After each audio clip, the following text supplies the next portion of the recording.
Major funding for KPBS Evening Edition has been made possible in part by Bill Howe Family of Companies, providing San Diego with plumbing, heating, and air restoration, flood and remodeling services for over 40 years. Call 1-800-BILL-HOWE or visit billhowe.com. And by the Conrad Trebas Foundation, Darlene Marco Shiley, and by the following.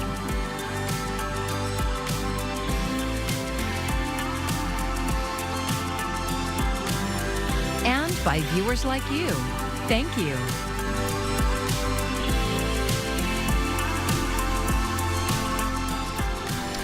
The San Diego Police Department is making changes to its vehicle pursuit policy following deadly crashes.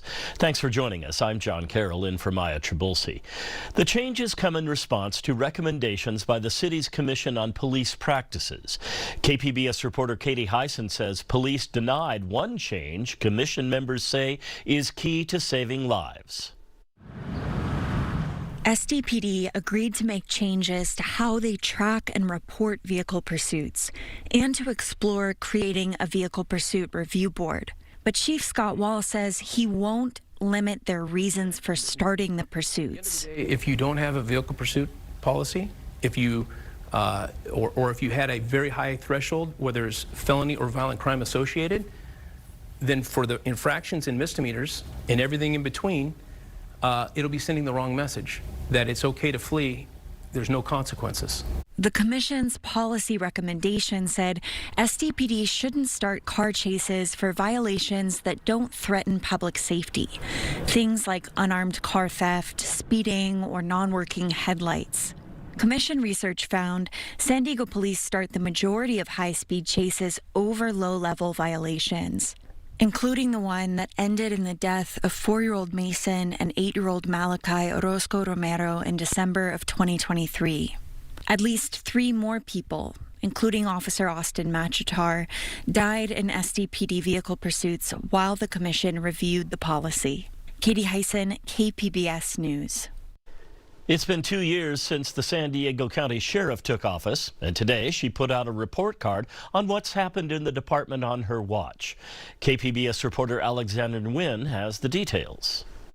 Kelly Martinez says the jails are now safer and overdoses have decreased by 65% thanks to some new protocols she implemented. We're doing more routine checks of individuals who are unable to care for themselves. We have a multidisciplinary team that now goes around and checks on every individual at the central jail once a week to make sure they're eating, that they're drinking, that they're taking their medication, that they don't need medical care or medical services. Martinez credits those protocols for reducing in-custody deaths last year. The department has been plagued with the issues for years, with San Diego having one of the highest rates of inmate deaths in the state. Yusuf Miller with the North County Equity and Justice Coalition says the department shouldn't get credit for it. Kelly Martinez in the Sheriff's Department, they don't do anything that they're not forced to do by outside entities. For example, the class action suit against the county for ADA requirements, for health and hygiene in the jails, for different things like this. The Sheriff's Department is currently being sued for the conditions of its jail, which has been described as filthy and deplorable. Martinez says fixing the problem is an ongoing effort because of aging infrastructure. In the newsroom, Alexander Nguyen, KPBS News. First week of February has brought us back to a stormier pattern, but we're quieting down tonight. So no rain in the forecast, mostly cloudy skies, and a low of 52. But there will be some changes as we get into next week. I'll talk more on that coming up. The city of San Diego is canceling plans for a 1,000-bed homeless shelter. The project would have been the largest long-term shelter in the city. A proposed lease agreement for the 65,000-square-foot warehouse space came under scrutiny from independent analysts last year. KPBS previously reported the city was poised to pay above-market rent for the property. Further complicating the deal is the city's looming budget deficit of $258 million in the upcoming fiscal year. City Council member Sean Elo Rivera told our media partner KGTV there should be an emphasis on what the city's doing right now and what he says is working. We know that with our current supply of shelter beds and the current programs that we are running, if we just get better at prevention, we will begin to see more progress. Mayor Todd Gloria plans to announce alternative options at his city council meeting on Monday. They include the city operations building and the old central library in the East Village. Nearly 1,000 teachers and other staff in the San Diego Unified School District plan to retire at the end of the school year. They're taking the district up on an offer meant to help reduce its budget deficit. KPBS education reporter Katie Anastas spoke to one outgoing teacher about what's ahead. The district made eligible staff an offer. Retire at the end of the year and get 70% of your current salary over the course of several years. District leaders expected 755 staff to accept it. Instead, 969 did. The way things are going, this is perfect for me. I mean, it couldn't come at a better time. Casey Hickenbottom teaches second grade at Johnson Elementary School. He says he's worried about what the Trump administration will mean for education, civil rights, reproductive rights, and immigration. Last week, Trump ordered officials to plan to eliminate federal funds for schools that teach about systemic racism or provide supportive services for trans youth. Hickenbottom is planning to move to Thailand in the summer. I just want to be, honestly, as far away from America as I can get. He's taught in the district for 23 years. There's a lot he'll miss about the job. The joy of teaching somebody how to read and watching that light bulb go on and how proud they become of doing that. I miss a lot of that. I miss a lot of helping kids who really struggle and finding what they need to be successful and giving it to them. The district says the number of retirees will help avoid a large amount of layoffs. District leaders say special education staffing will be a challenge next year. Education specialists and paraeducators are among those taking the early retirement plan.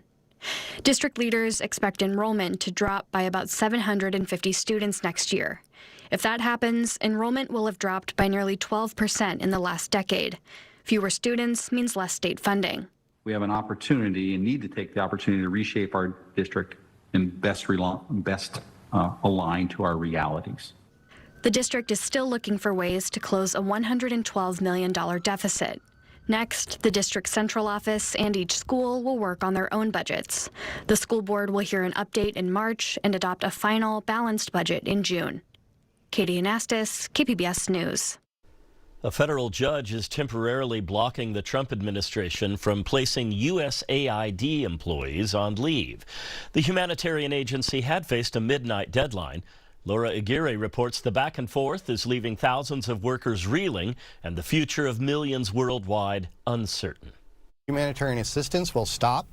Food aid will stop being distributed.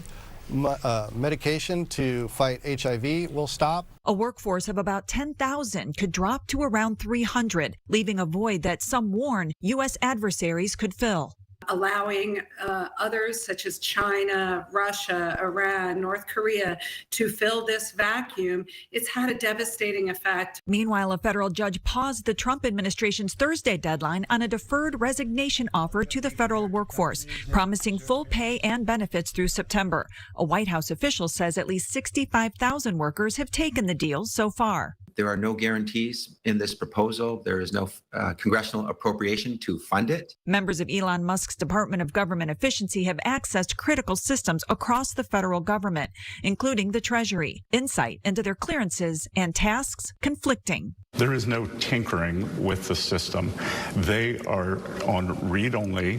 They are looking. They can make no changes. He was given unfettered access to not only look at that information, but also do something about it, such as stop payments. One massive DOGE downsize at USAID could be just hours away. You don't shut down basically American presence overseas, and that is what we are doing. I'm Laura Aguirre for KPBS News. UC San Diego scientists say they're in stop and start chaos. That's after the Trump administration's back and forth on a federal funding freeze. Researchers told KPBS's Amitha Sharma their work is now at risk if it contains language deemed problematic by the White House, including the word women. The National Science Foundation is scouring thousands of projects for dozens of words that cover research that violates President Trump's executive orders. The list includes the words women, disability, bias, status, trauma, Black, Hispanic communities, as well as socioeconomic. ethnicity, and systemic. UCSD public health scientist Rebecca Fielding Miller calls the list Orwellian and says it will hamper crucial research. If I can't say the word women, I can't tell you that an abortion ban is going to hurt women, or I can't document the way an abortion ban is hurting women. If I can't tell you, if I can't say race and ethnicity, I can't tell you that, Hispanic communities are experiencing this and that, there's less vaccination happening in African American communities. She adds ultimately researchers will leave or shift focus. I guess a word that's not on here is men, and I guess a word that I don't see on here is white. So I guess we'll see what's going on with white men and what they need. Dr. Natasha Martin, a professor in infectious disease and global public health at UCSD, says banning words seizes scientists' ability to describe the world accurately. The terms on these lists are essential scientific terms, and they are critical for both clinical care and public health. This is not a political issue. Her own upcoming paper on the effects of fentanyl on HIV and hepatitis C epidemics has been paused by the Centers for Disease Control and Prevention because it contains the word gender. Meanwhile, UCSD researchers have already been told to scrub their websites of diversity, equity, and inclusion language, and the blows to federally funded scientific research at the university keep coming. It just lost a $35 million USAID global research grant on reproductive health and nutrition, and other federal grants are in jeopardy. Amita Sharma, KPBS News. After nearly 4 months on strike, Kaiser Permanente's mental health workers in Southern California say they're ready to enter mediation. It follows a letter from Governor Gavin Newsom to the union and Kaiser's CEO. Newsom stressed the urgency of getting mental health workers back to work, noting they're especially needed to support Californians affected by recent wildfires. He urged both sides to work together in mediation. In a statement, Kaiser urged the union to focus its attention at the bargaining table. Emergency rooms are meant to be a place for medical care, but for doctors and nurses, they can also be dangerous. Federal data show they are 5 times more likely to experience workplace violence than employees in other professions. KPBS health reporter Heidi DeMarco says a new law is cracking down on ER attacks, but some are questioning if it goes far enough. We deal with pretty much the highest levels of stress that, people experience in the workplace. Dr. Clay Whiting has spent more than 20 years in emergency medicine. I've learned, over time, just the importance of, self-care and making sure that I come in with the right mindset. Before every shift, he takes a moment to prepare, because inside the ER, it's not just about saving lives. It can be about protecting your own. I mean, you imagine you stand up, you stand up on a bed, right? He's been assaulted more than once, but an attack 5 years ago sticks with him. All of a sudden, a patient stood up on the bed and jumped on top of me. Bam! Into the glass, crashed into the doors, landing on the ground. Before I knew it, and now I have someone physically on top of me, standing over me, literally throwing punches at my face and my head. And he's far from alone. A 2024 poll from the American College of Emergency Physicians found more than 90% of ER doctors were threatened or attacked in the previous year. Todd Walbridge, a former FBI agent and now head of security at Scripps, says the attacks range from verbal abuse to brutal assaults.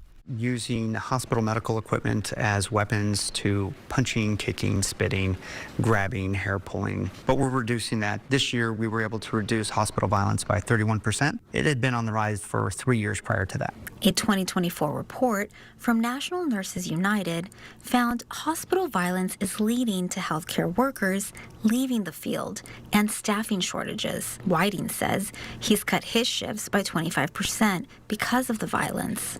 There definitely have been healthcare workers at this facility that have left the hospital because they've been attacked to the point where they have PTSD and they're afraid to take care of patients.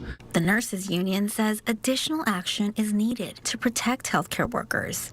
A California law that went into effect last month raises penalties for assaulting ER workers and increases jail time from 6 months to a year. Walbridge says hospitals, including Scripps, are also investing in training. It's a combination of de-escalation training, self-defense training, and working with patients to try to identify people who are on a trajectory toward violence and begin the de-escalation process sooner rather than later. Hospitals are also stepping up security. Some have installed metal detectors. Security officers wear body armor and carry tasers. This month, Scripps will have a new visitor registration system to track everyone entering hospital buildings. Hospitals are kind of the last business in San Diego where you can just walk in and wander through the halls. Whiting says no charges were filed against the man who attacked him 5 years ago. This new law, he says, is a long overdue step toward justice. So I think that it will help healthcare workers feel that, if and unfortunately when we are attacked, that maybe some real justice can occur. But Walbridge says the law, which charges assaults as misdemeanors, doesn't go far enough. What we would have liked to have seen was a felony for everyone in the hospital who is assaulted. That's the equivalent to what happens to an emergency worker outside the hospital. The law only applies penalties to violence inside the ER.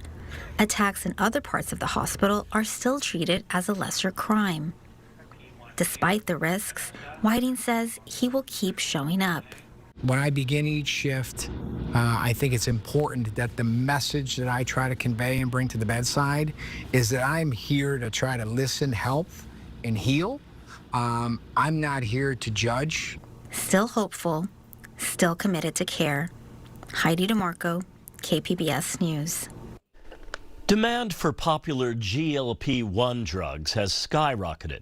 But while many can see health benefits, some experts say shedding pounds can also impact relationships. Mandy Gaither talks to a psychologist. It's a huge life change. Losing large amounts of weight can make us healthier, even happier. But some believe it can also lead to other changes. In general, anytime somebody undergoes a significant change in their life, it will impact their relationship.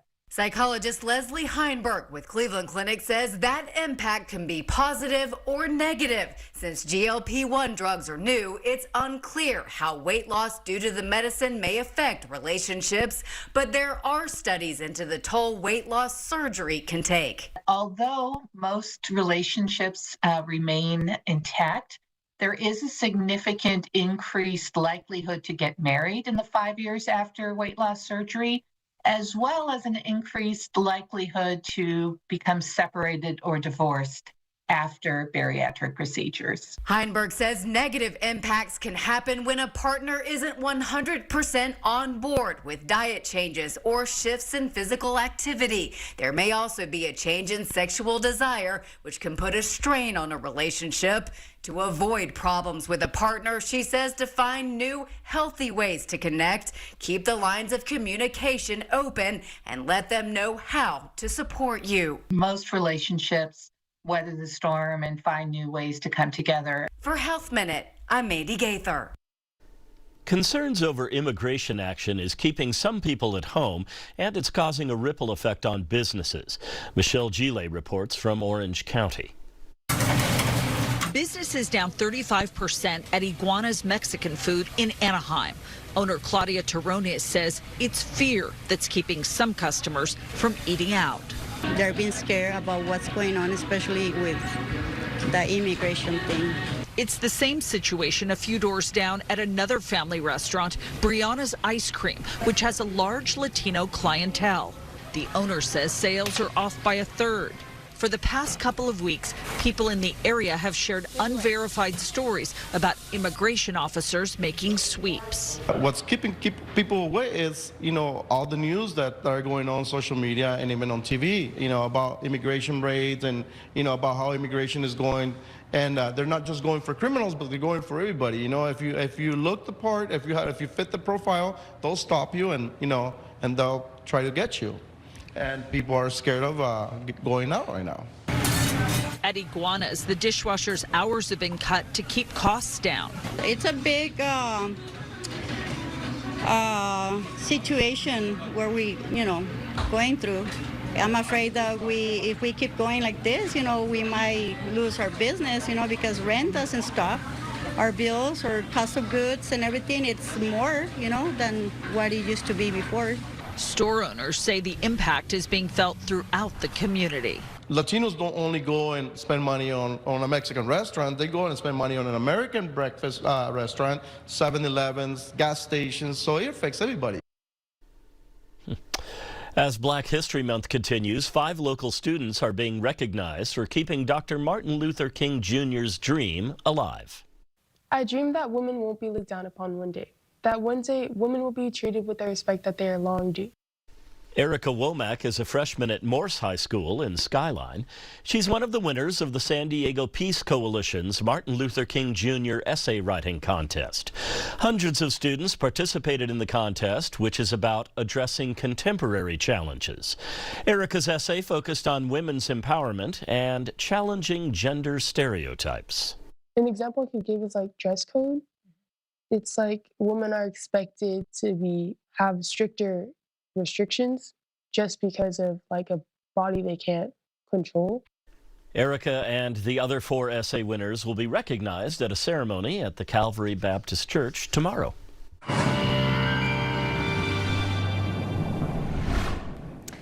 We have thankfully gotten some rain this past week, which is wonderful to have across the region, but we are going to take a pause, at least for a little while on the rain.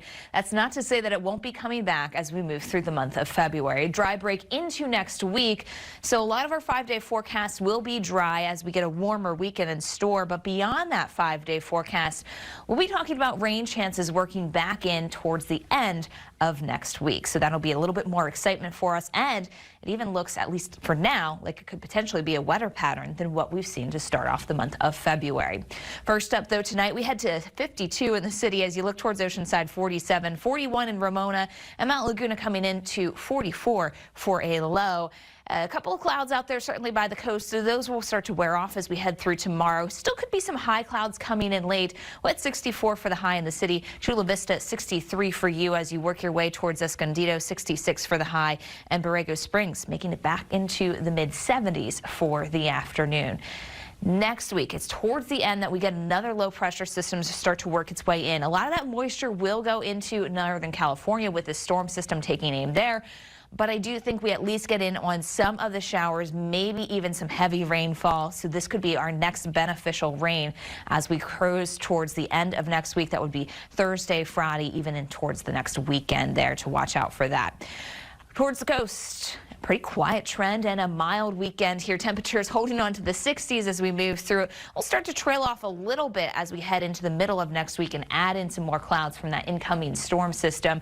Beyond that, though, it's fairly bright and quiet for our inland communities. Mid-60s for high Saturday and Sunday. Just a delightful weekend after some of the moisture we've had around. There will be a few extra clouds around on Sunday for all locations, but I don't think it'll put a damper on your day. And it does still keep us mild. Even mountain communities will be in the upper 40s for afternoon highs on Sunday. Desert communities, you'll notice we hold on to the 70s. Still could get a little breezy, but otherwise staying pleasant until the middle of the week. For KPBS News, I'm AccuWeather meteorologist Melissa Constanzer. Super Bowl Sunday is this weekend, and Patrick Mahomes and the Kansas City Chiefs look to make history as the first team to three-peat as champions. That is, unless the Philadelphia Eagles have something to say about it. Patrick Cornell asked some pigskin prognosticators to weigh in. He shows us the surprising selections. Lions and tigers and bald eagles. Just kidding. We also have a bear. Oh my! Let's see what our pigskin prognosticators have as the favorite for Super Bowl 59.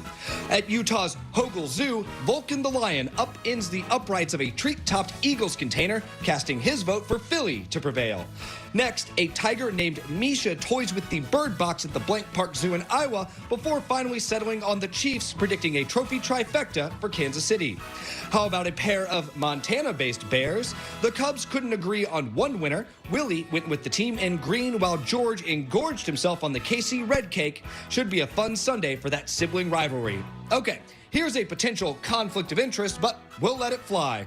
Birds of a feather usually flock together, not this time. At the Alaska Raptor Center, Sitka pecked her pick for the Chiefs' kingdom, and in a shocking upset among ambassadors at the National Eagle Center in Minnesota, with a final score of 4-1, our feathery friends call for a Kansas City win. That hurts.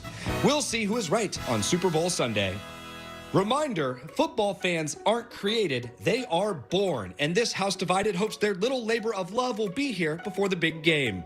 Kansas City couple Kayla, an Eagles fan, and Colton, a diehard Chiefs fanatic, are expecting their baby boy named Briggs to be born on Super Bowl weekend. Hopefully the baby's born before the Super Bowl, otherwise that's going to be a stressful labor. As the players on the field count down to kickoff, the soon-to-be mom and dad are fully prepared to pepper Briggs with paraphernalia. And while they may be rooting for different outcomes on the gridiron, they'll share one common goal. No matter what, we'll be winners on Sunday because we'll have him with us. For Take a Look at This, I'm Patrick Cornell. You can find tonight's stories on our website, kpbs.org. Thank you so much for joining us. I'm John Carroll. Have an excellent evening and a wonderful weekend. Major funding for KPBS Evening Edition has been made possible in part by Bill Howe Family of Companies, providing San Diego with plumbing, heating, and air restoration, flood and remodeling services for over 40 years. Call 1-800-BILL-HOWE or visit billhowe.com. And by the Conrad Prebys Foundation, Darlene Marco Shiley, and by the following: